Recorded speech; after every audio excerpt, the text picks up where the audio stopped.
on today. I don't want to take all the credit for what I'm going to speak about today. I think it's important to acknowledge there's a sports scientist with Dundalk FC, Lorcan Mason. Basically what I'm presenting today are a lot of conversations we've had on how to integrate psychology with physical outcomes and tactical outcomes in a football context. So just want to acknowledge Lorcan as well. And these are just some of our initial thoughts on the process. So I just wanted to start off with today around some of the things I hear often in football about psychology. And the first thing people often say is, well, how does psychology work in football? And once you answer that question, what you'll often get next is psychology is important, but we don't have the time for it. And I always go back to them when I hear that point. Well, maybe we're not maximizing the time we actually do have with players or athletes in your sport. And then from that, the next question you'll often get is, well, can you show me how you do it? And I've tried to develop the presentation here today around those three questions and those three things that I hear, and hopefully I can answer them for you by the end of the presentation. So to start off with, how does psychology work in football? I'm going to look at two areas. I'm going to look at the 5 C's, and then I'm going to look at some principles that have been identified in the research about how we can go about integrating psychology and the principles that we need to consider when we're trying to integrate them within training sessions. So to look at the 5 C's, back in 2004, Payne and Harwood identified that doing sports psychology during physical practice has been an important factor in increasing the receptiveness of sports psychology in soccer. And then Harwood and colleagues in 2008 showed how they integrate the 5 C's within an academy coaching environment. And the 5 C's consisted of communication, emotional control, commitment, concentration, and confidence. And if we're looking at the 5 C's, there are a number of ways we could place an emphasis on each of them by changing the demands of the exercises that the players are doing. And examples include if we're looking to work on communication, you might change the exercise by getting players that they're not allowed to talk in the exercise. That would encourage them to work on their non-verbal communication. Or you might get one player to talk, and that would encourage them to work on their verbal communication. The second area would be emotional control, and this could be developed by potentially using harsh refereeing in training, or manipulating the score or the number of players in each team, or even manipulating the strength of the teams within a training session. And then while trying to develop emotional control, the coach can provide opportunities for the players to reflect on their behavior between the exercises to then improve their ability to control their emotions for the next exercise. Then in terms of developing commitment, players could be asked to rate their commitment out of 10, then asked to identify how they can improve for the next exercise, or they can model their commitment based off a role model that they model their game from. In terms of developing concentration, players could be put in situations where they have to focus on executing an action, preparing an action, making decisions, or scanning the pitch to help develop different types of concentration.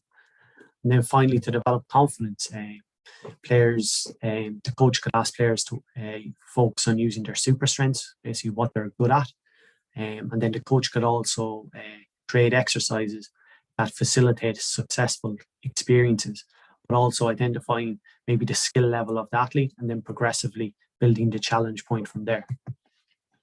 To move on to some coaching principles that we need to consider when we're looking to integrate psychology within coaching.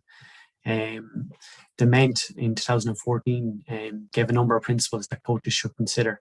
And the 4 areas are time, the context, the process, and the person, which all contribute to an athlete's development. In terms of time, an important principle is that psychological skills need to be taught in a sequence over time. Second of all, psychological skills need to be integrated within the daily training environment. Third, psychological skills need to be trained in competitive match situations. And fourth, in terms of people and the players, in terms of people involved in the process, the players and coaches both need to be actively involved and engaged in developing the psychological skills. And then the time, the context, the process, and the people involved all contribute to the athlete's psychological development. So now that we understand potentially how psychology can work in football, how do you overcome the challenge of the limited time that might be available to develop psychological skills? And for me, in my experience, generally coaches will have a periodized plan. And this is an opportunity for sports psychologists to integrate their work within the periodized plan. So the first question that needs to be asked when someone says there's no time for psychological skills is to ask, well, why don't we have time for it? And some of the reasons why a team or coach might not have time for psychology is because, first of all, there's no plan for psychological skills development. Second of all, there's no framework for integrating psychology within the coaching process. And third, nobody is given responsibility for developing psychological skills. And what I believe tactical periodization can provide is a plan for the coaching staff, but also the multidisciplinary team. And it can also provide a framework for integration of psychological skills and clarity on coaching roles. So what is tactical periodization? Well, from a tactical periodization perspective, training exercises should all link to one of the 4 moments of the game. The 4 moments of the game are attacking, transition to defend, defending, and then transition to attack. And the physical skills, technical skills, tactical skills, and psychological skills are all linked to one of the 4 moments of the game. Then, according to Cerullo, who wrote extensively on training methodology in football, the objective of training is to develop different interactions between the different systems that exist in an individual athlete or player. And these include the bioenergetic system, which relates to metabolic processes, and the conditional system relates to energy system development, and then the coordinative system, which relates to coordination within the individual athlete. And then we have 4 systems which we can develop from a psychological perspective. The first one is the cognitive system relating to decision making. The socio-affective system relates to the motivational climate. And then the emotion volatility system relates to an individual's emotional control. Then finally, the 4th system, the mental system, relates to performance under pressure.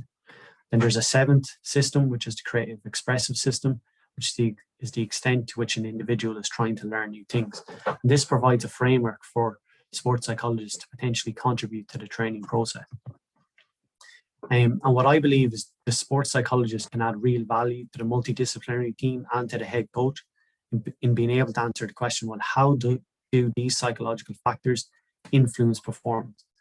And these 4 areas identified in the tactical periodization model, the cognitive, emotions, mental skills, and motivational climate, are a great starting point for a sports psychologist. I think working in football, but in any sport really. And I think it's important to remember that the sports psychologist's job is not to tell the coach what to do, but to be able to provide evidence and rationale for, well, how do these factors influence sports performance? How do these factors interlink? And most importantly, how we can develop them. So an approach I use to answer these questions is acceptance and commitment therapy, or ACT for short. And from an acceptance commitment therapy perspective, there's a focus on 6 core processes. These include acceptance, diffusion from thoughts, identifying values, committing to behaviors in line with values, being in the present moment, and then acting in line with the demands of the context. And these 6 processes can help an athlete to be present, to open up to what matters, to open up to experiences, and to do what matters. And the overall aim of these 6 processes is to develop psychological flexibility, which is the ability to respond in the moment in a way that is in line with your values and meets the demands of the context. And if we look at tactical periodization and the psychology within tactical periodization, and then look at acceptance commitment therapy, I believe there's some overlap between both approaches. If you look at the socio-affective system in tactical periodization, it relates to the team environment. This can overlap with commitment within acceptance commitment therapy. Emotional control overlaps with being open to new experiences. Developing the cognitive system links with having a present moment focus, and developing mental skills links with the ability to perform under pressure and links with psychological flexibility. And for me, this is my approach as a sports psychologist and a coach. But I think it's important to note that different sports psychologists will have different approaches to how they answer these questions. I think it's important to recognize that this is my approach, but a different sports psychologist might use a different approach, and that's okay. So to move on to the final part of the presentation, and I'm sure it's probably the part you all want to know about is, well, can you show me how you do it? And this is the question that coaches will ask all the time. So I'm hopefully going to show you that now. So looking at the training week in tactical periodization, if we look at it, the schedule, it might look something like this. You might have 2 recovery days, which might be on a Monday and a Tuesday. Then you might have 2 conditioning days on a Wednesday and Thursday. You might have 2 activation days leading into a game then on a Sunday. And during the 2 conditioning days on a Wednesday and Thursday, there will be a focus on strength, potentially on the Wednesday, and then speed and endurance on the Thursday. And if we're looking to develop strength on a Wednesday, this might be paired up with developing emotional control, because from a psychological perspective, as the focus is on 1v1 to 4v4 games. Then when we're looking to develop speed and endurance as a physical outcome on a Thursday, this might be paired with developing the socio-affective system and the motivational climate, as this session is focused on the team environment and playing 8v8 to 11v11 games. Then moving on to developing speed on a Friday, this can be paired with developing cognitive skills and decision-making skills, as their numbers range from 5v5 to 7v7. Then finally, on the day before the game, the focus changes to the player, getting the players ready for the game, and reaction exercises are used, and the focus from a psychological perspective can move to executing skills under pressure. So to look at specifically at developing strength from a conditioning perspective, the games involve numbers ranging from 1v1 to 4v4. And in this example, it is a 3v3 game looking at creating space to receive and providing good passing options for teammate from a tactical perspective. Then if we're looking to develop a psychological element from this exercise, we might introduce constraints, which might help the players develop their emotional control, and that could be making poor refereeing calls, manipulating the scoreline or the strength of teams to work on players and challenge players in terms of controlling their emotions. So once we've put those constraints in place, the coach can then introduce some coaching within the exercise, and they might ask the players to register their thoughts, release their thoughts, take a deep breath, and then refocus on the demands of the task. Another approach that I like to use is the acronym WAIT, as well as standing for taking your time. I use it to help the players ask themselves, what am I thinking? Which allows them to register what they're thinking in that moment, and then make changes to control their emotions going into the next exercise. And looking at developing potentially speed and endurance from a conditioning perspective, there could be a focus on developing communication and commitment. An example is provided here where the team is playing an 11v11 game on attacking play in the middle third, so that's the tactical focus. There could be a focus on developing off-the-ball runs and players interchanging positions for one another.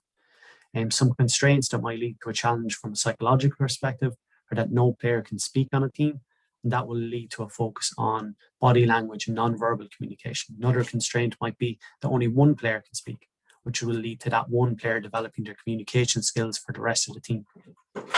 This would require the coach then to focus their coaching points on body language and the quality of verbal communication or non-verbal communication within that exercise. Then a third example is where the focus is on facilitating the activation of the team in the lead up to a game. An example is provided here in a 5v5 game where there's 3 neutrals, where the team out in possession have got to stop the opposition switching to play the other team or the other player when the ball is lost. So an area to focus on here would be concentration and the ability to remain in the present moment. Psychological constraints might be help the players time how many seconds it takes to win the ball back, or counting the number of passes the opposition are allowed to make. This can be used as a baseline for further improvement. And some coaching points could be that the coach is helping the players change their focus of attention from being internal on themselves to being external on what's going on around them, or it could be also having them move from focusing on something specific to taking in lots of information.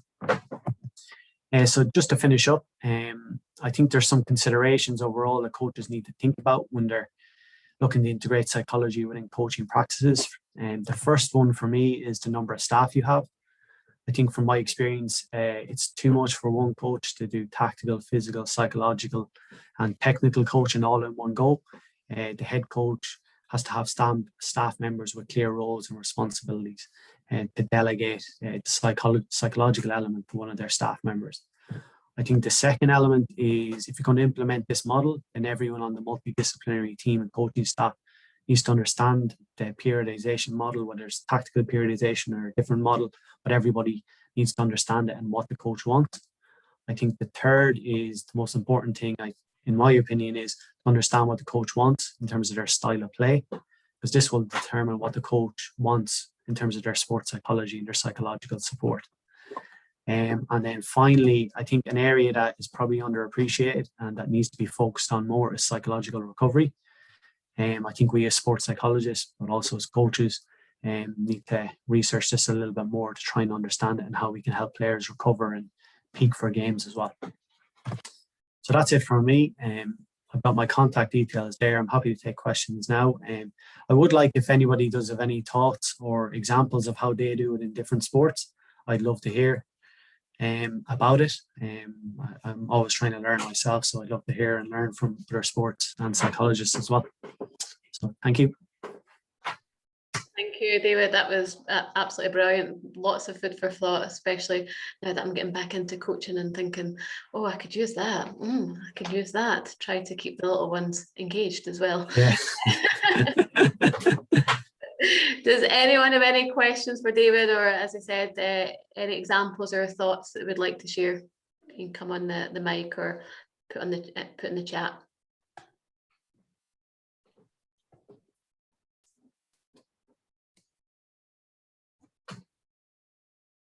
Stunned them. Stunned. Maybe, yeah. But look, if something comes to somebody's mind after this, just drop me an email, or like we got on Twitter as well. I'll jump in if you. Yeah. If you want some thoughts. No, that was really good, David. I'm a kind of final stage trainee sport exercise psychologist, so it's just sort of, as you say, interesting to see what other people do. So, a big chunk of my work's with hockey, with one of the youth national squads, and we've been theming things a lot around their kind of squad branding and the essence of how they want to play, basically, and then we drop everything down off of that so that it then translates into pitch situations. So, for example, they talk about wanting to. It's all sort of themed about this idea of wanting to go and rock the boat and be different, and that's their brand. And they talk about being rock solid on certain elements, and what that's allowed me to do is pick up where they're maybe not rock solid. Where we had a recent one about the way that they react to turnovers, and actually what's the communication around that? What's the sort of where's the delays? Where the player stops and has an angry word with themselves and that kind of thing. And we've been able to just pull that back into actually, here's your brand. This is what you want to be. What does that look like on the pitch? And I was actually quite surprised at how quickly they integrated that into their play. That they, we had a conversation with the whole team about, okay, so here's a few examples of what I saw yesterday when you were playing. What do you want to, what do you think it should look like? What do you want the norm to be for your squad? And they all agreed what that was. And then, they had a game the next day at training camp, and it was completely different because they just already, had focused on that one element. And I think particularly with youth athletes, but also I do it with senior athletes, is giving them that framework to then build it into, so the coach can kind of build it in as well, and use the terminology. And we throw around an awful lot of kind of boat related language, things like that, sort of man overboard and stuff like that. And I think it helps to just kind of bring everybody onto the same page. Yeah. I think what you said there, like what's missing from that presentation there, probably more due to time constraints, is there's probably a whole other piece of work and probably a different presentation on, I think, some of the stuff you mentioned there, maybe around workshops. Well, what do we want to be? Who are we? What do we want to stand for? And then it falls onto the pitch based on that work. That would be my view and my approach anyway. Yeah. I think we've kind of been lucky in the sense of this wee pandemic thing, that it gave us a lot of time together online that we wouldn't maybe normally have had if we'd only been in face-to-face stuff. So we could actually set all that up before they got back on the pitch. Yeah, definitely. And I think I was on a presentation earlier. I think Alan McHugh mentioned it around creating a language.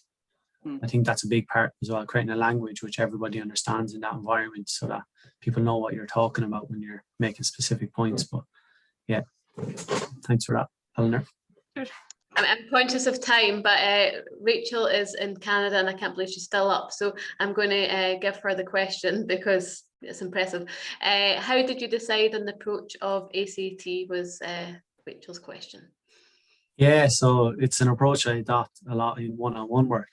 I suppose then when you're doing pitch work, you don't want it to you want it to be aligned on the pitch, and then if you're doing one-on-one work as well. Now, as a head coach, you wouldn't be doing one-on-one work with an athlete, but it's just an approach I adopt within the team environment as well. How did I come on to acceptance commitment therapy specifically? After experiences using CBT, there was elements of it that weren't working for me personally and in my approach with. But athletes, I always found that changing a person's thoughts or trying to maybe turn a self-statement into a different type of self-statement, maybe a more positive approach. I found it didn't work with a lot of athletes I was working with. It could work for a different sports psychologist, didn't work for me. I found working with particularly close skill sports athletes had to be think less and accept the emotions, or accept performing poorly and still go out and perform again afterwards. I found that the idea of psychological flexibility fitted with me and what I wanted to help with, and also with the athletes I was working with. But I came after about 2 years of reflection, reading and trying to figure out why things weren't working for specific athletes. So it did take a bit of time, and I just haven't seen Rachel in a while. So thanks for that question. We know each other going a while back. So yes, when we were back in our masters, we certainly didn't hear much of general counseling approaches being used in sports psych, and then slowly rational emotive behavior therapy started kind of tweaking its way in CBT, and now to see that ACT is being used is just so exciting. So that sounds like some great work that you're doing, David. And to clarify, I had a break over lunch for a nap, so. Glad you had a power nap, I was wondering. Yeah.